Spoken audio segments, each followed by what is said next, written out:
विधान परिषदेच्या 17 जागांसाठी 18 जूनला मतदान आहे। त्यापूर्वीच नगरसेवक मतदारांची पळवापळवी सुरू झाली आहे।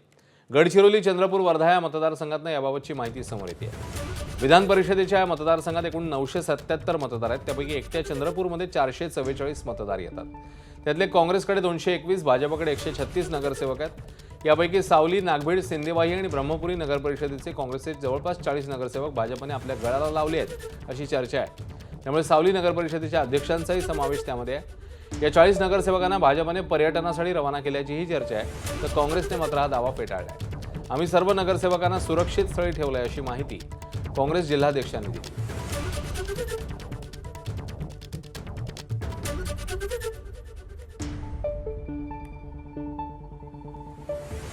तर नगरसेवक कुठे गेले काँग्रेसलाच माहिती असं चंद्रशेखर बावनकुळे मंत्री म्हणतात। तर 5-5 लाख रुपयांना नगरसेवकांना उचललं जाते असा आरोप केलाय काँग्रेसचे आमदार विजय वडेट्टीवार यांनी।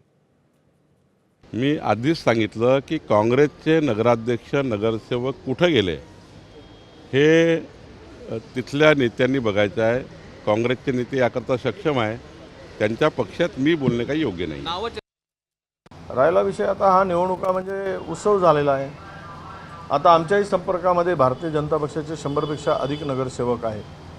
त्यांच्याही अंतर्गत प्रचंड वाद आहे की कोणी जर इनिशिएटिव्ह घेतलं की दुसरा गट तयारच आहे आम्हाला मदत करायला, परंतु आम्ही त्या भानगडीत पडत नाही। आम्हाला या घोडेबाजार जो काही चालला आहे आणि हा उत्सव चालला आहे पळापळीचा, आत्ताच माझ्या माहितीप्रमाणे 5-5 लाख रुपये देऊन काही नगरसेवकांना उचलण्याचं लिफ्ट करण्याचं काम चाललेलं आहे।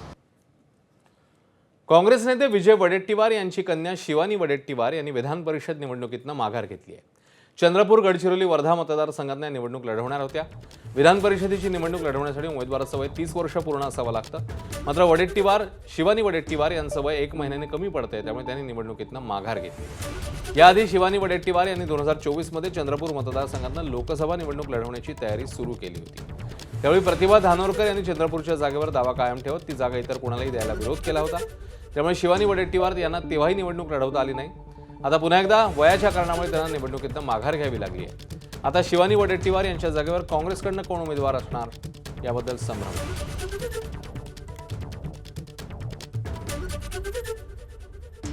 नाही, अद्याप काही ठरलेलं नाही। जोपर्यंत आमच्या वरिष्ठ पातळीवर चर्चा होत नाही तोपर्यंत मी या संदर्भात काही निर्णय घेणार नाही। आणि एकीकडे प्रचंड धनशक्ती आहे आणि मोठमोठे उमेदवार आहेत। नाही, असं आहे माघार घेतली असं म्हणत आत्ता मी म्हणणार नाही। आम्ही सगळे चाचपणी करतो, भारतीय जनता पक्षाचा उमेदवार कोण होतो आणि काय खेळूया त्यावर आम्ही निर्णय घेऊ।